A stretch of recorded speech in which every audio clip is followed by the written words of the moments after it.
नमस्कार, मैं मोहम्मद इमरान। लोकसभा चुनाव के नतीजे लगभग आ चुके हैं।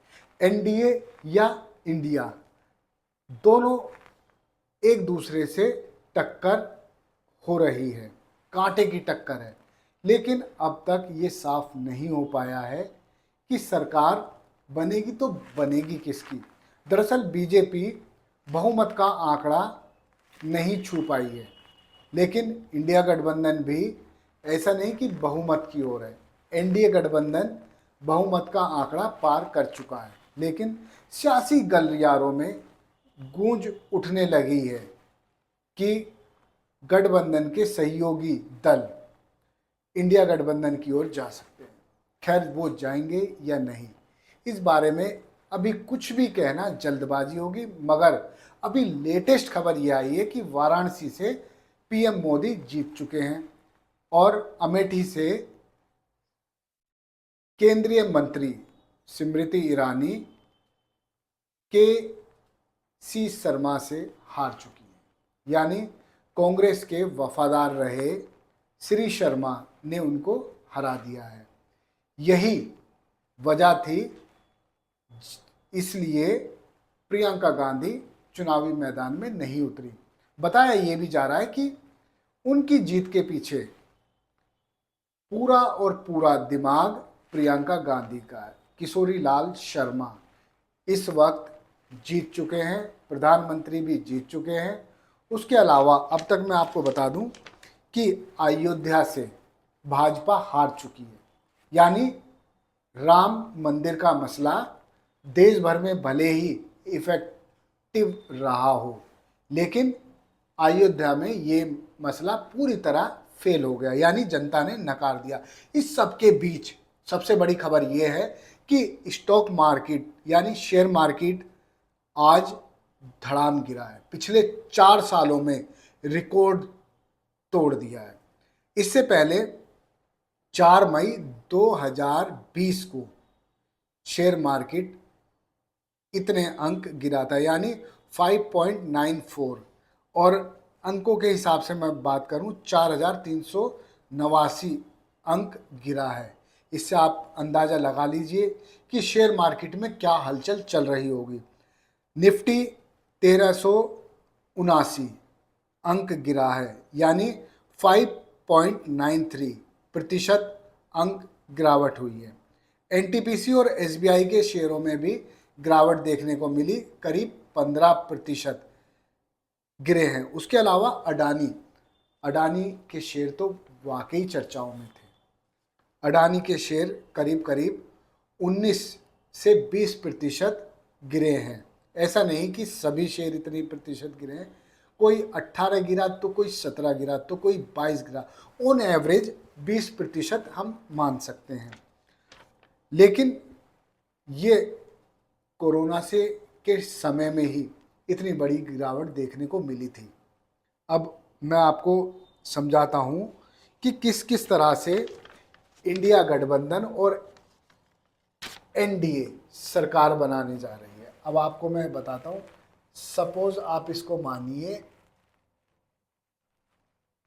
एनडीए, और ये हो गया हमारा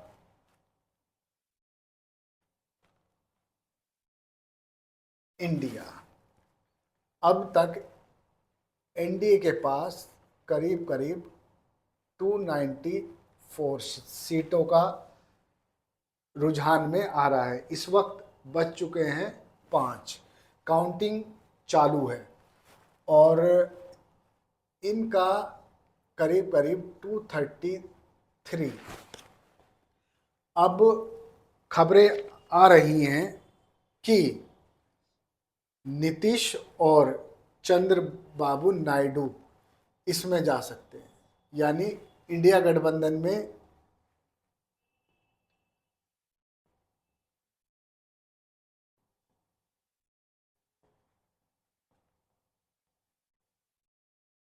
गए नीतीश और चंद्रबाबू इधर आ जाते हैं तो इंडिया भी बहुमत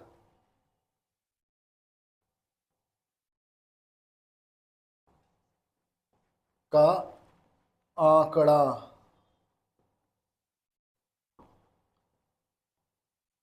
पार करेगा। यदि नीतीश और चंद्रबाबू नायडू इस तरफ आ जाते हैं तो ये भी बहुमत के आंकड़े तक पहुंच सकते हैं। लेकिन एनडीए में बीजेपी सबसे बड़ी पार्टी है। बीजेपी को करीब करीब 244 सीटें मिलती हुई दिख रही हैं। इस सब के बीच रामपुर से भी एक खबर आई है। रामपुर में मोहिबुल्लाह नदवी जीत चुके हैं।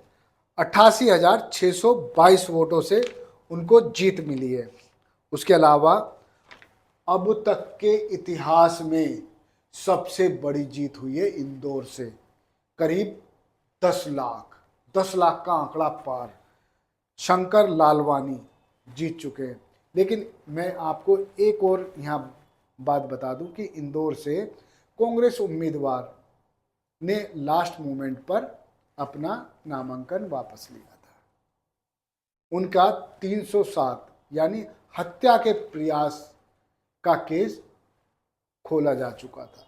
उससे पहले 307 धारा नहीं लगी थी, लेकिन चुनाव के दौरान कांग्रेस उम्मीदवार पर धारा 307 लगाई गई। अब क्यों लगाई गई, कैसे लगाई गई, इस बारे में मैं नहीं जाऊंगा। आज भारत के लिए, भारत की जनता के लिए बहुत बड़ा दिन है। सरकार किसकी बनेगी अभी भी सवाल बरकरार है, लेकिन प्रियंका गांधी की चाणक्य नीति स्मृति ईरानी को अमेठी में ही जाकर हरा दिया। चेहरा थे किशोरी लाल शर्मा, दिमाग था प्रियंका गांधी। राहुल गांधी, जिनको बात बात पर पप्पू कहने वाले और बनाने वालों को मुंह तोड़ जवाब मिला है। राहुल गांधी रायबरेली से भी और वायनाड से भी बड़ी जीत की ओर अग्रसर है। और अखिलेश यादव ने अपने साथ साथ अपने पूरे परिवार की लाज बचा ली है। यानी उनके परिवार के सदस्य जहां जहां से भी चुनाव लड़ रहे थे वो सब जीत की ओर अग्रसर है। खुद अखिलेश यादव कन्नौज से लड़े, उनकी पत्नी भी लड़ी डिंपल यादव, और अक्षय यादव फिरोजाबाद से लड़े।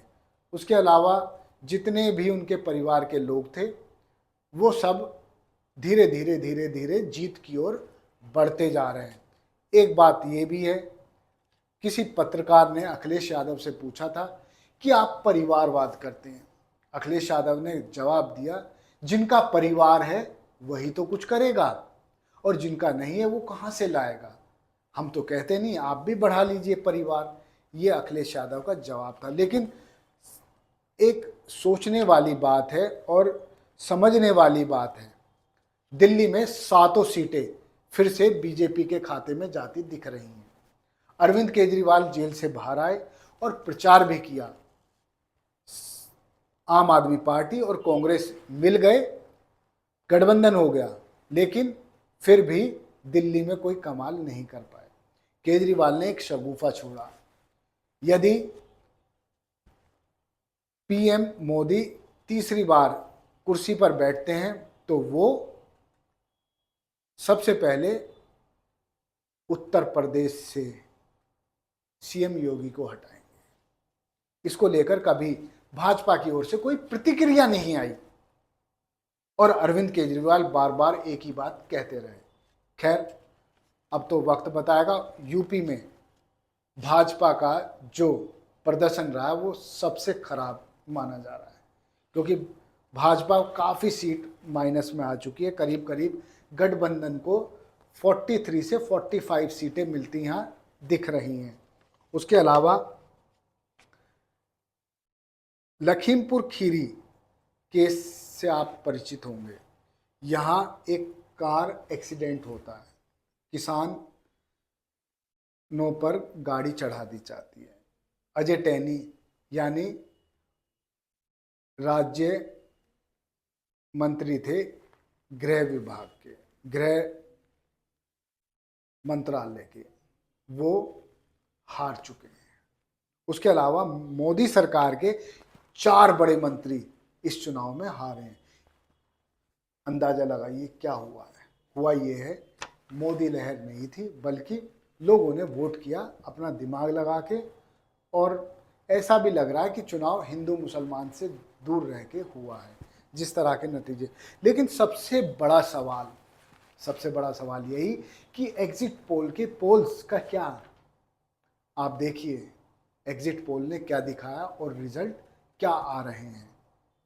खैर, अगली अपडेट के लिए फिर हाजिर होऊंगा। धन्यवाद। देखते रहिए जय हिंद जनाब। जय हिंद।